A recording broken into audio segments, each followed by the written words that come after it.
Hello students, I hope आप सभी ठीक होंगे। आज मैं आपको पूर्णांक संख्याएं क्या होती हैं ये पढ़ाने जा रहा हूं।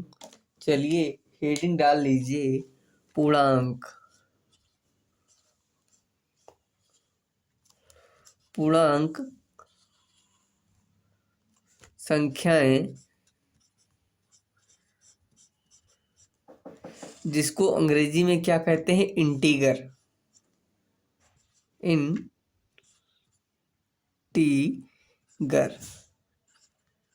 मेरे छात्रों, ये हेडिंग डाल लीजिए, उसकी परिभाषा लिखिए।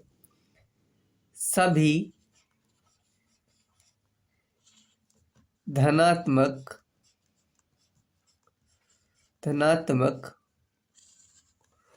व सभी ऋणात्मक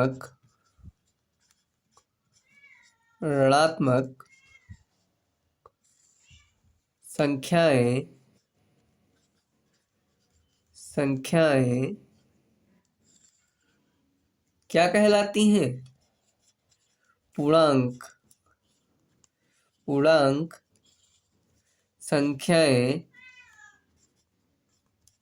संख्या कहलाती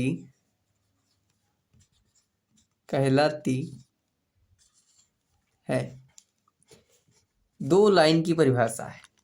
सभी धनात्मक व सभी ऋणात्मक संख्याएं पूर्णांक संख्याएं कहलाती हैं। अब इसको संख्या रेखा पर समझते हैं। जैसे 0 हो गया और ये क्या आ गई, हमारी संख्या रेखा। ये +1 हो गया, यहाँ पे +2 हो गया, ये +3 हो गया।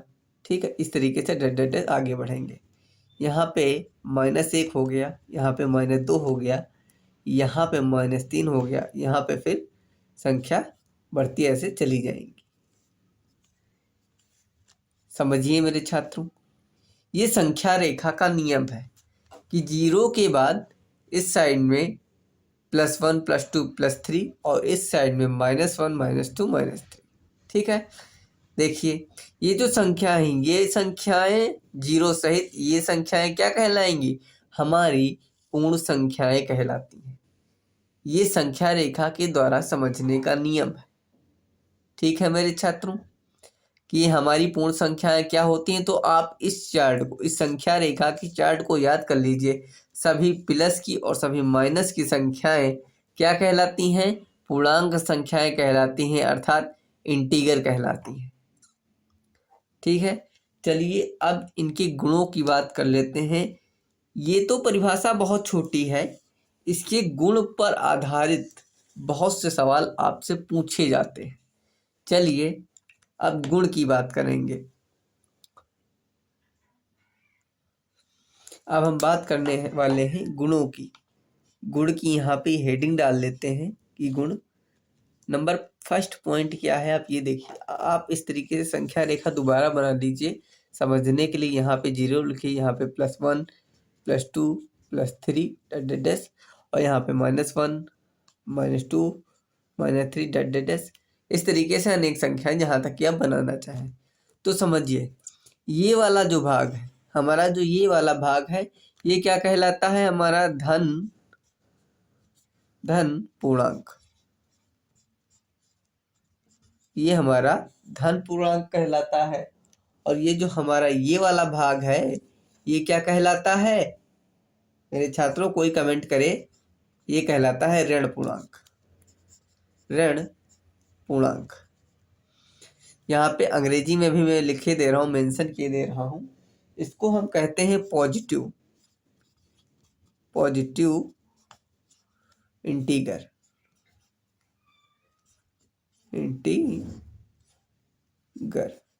इसको हम क्या कहते हैं? Positive integer. ठीक है मेरे छात्रों, और हम इसको क्या कहते हैं मेरे छात्रों? Negative integer.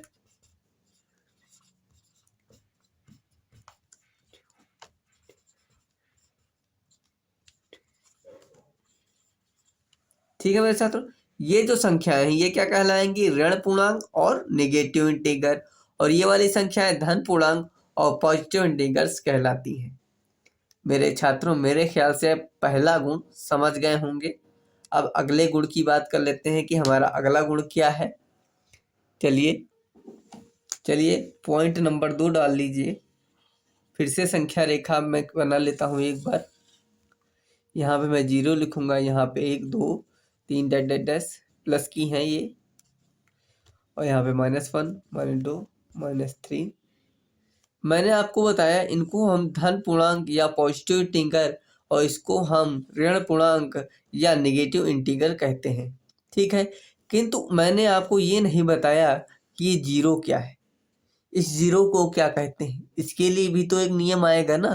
तो इस जीरो के लिए आप मेरे साथ में लिख लीजिए। ऐसा कोई बहुत ही विशेष कार्य नहीं है इसके बारे में, आप साथ में लिखिए मेरे छात्रों कि जीरो क्या है। लिखिए 0 शून्य, ना तो धन पूर्णांक है और ना ही ऋण पूर्णांक है। मेरे छात्रों, एक विशेष प्रॉपर्टी है भाई, इसको तो हम घन पूर्णांक, इसको ऋण पूर्णांक कहते हैं। लेकिन जीरो क्या है? जीरो ना ही हमारा घन पूर्णांक है और ना ही ऋण पूर्णांक, ऐसा ना ही पॉजिटिव इंटीगर है और ना ही निगेटिव इंटीगर। समझ पाए मेरे छात्रों की नहीं समझ पाए? फटाफट कमेंट करिए, फटाफट कमेंट करिए और बताइए कि आप समझ पाए कि नहीं समझ पाए। यदि समझ गए हैं तो अपने अगले पॉइंट की ओर बढ़ते हैं, और अगला पॉइंट बहुत विशेष है। ये तो नंबर्स के बारे में आपको नॉलेज मिल गई। अब ये है हमें सवाल लगाने की बारी अब आती है। सवाल लगाने के लिए विशेष ने ध्यान से देखिए और बने रहिए हमारे चैनल पर। हमारे चैनल को लाइक सब्सक्राइब करिए। जब आप सवाल लगाने जाएंगे तो क्या होगा, आपको ये नहीं दिया होगा कि आप पूर्ण संख्याएं लिखी होंगी। भाई पूर्ण संख्याएं तो प्लस की भी होती है, माइनस की भी होती। मानना कि हम पूर्ण संख्याओं को आई से रिप्रेजेंट करते हैं। पूर्ण संख्याओं को हम किससे रिप्रेजेंट करते हैं? आई से, क्योंकि आई क्या है हमारा, कहाँ से आया है? हमारा इंटीगर से आया है। आई हमारा ये वाला इंटीगर का ये वाला आई हमारा पूर्ण संख्याओं को व्यक्त करता है। लेकिन हमारी प्लस की संख्याएं माइनस की संख्याओं को व्यक्त करने के लिए आपको क्वेश्चन में लिखा होगा यदि ये चिन्ह लगा दिया जाए, इस तरीके से आपको एक चिन्ह मिल जाएगा कि ये संख्याएं हैं, संख्या हैं। तो आप क्या करेंगे, आप समझेंगे कि प्लस आई का मतलब है 1 2 3 डैश।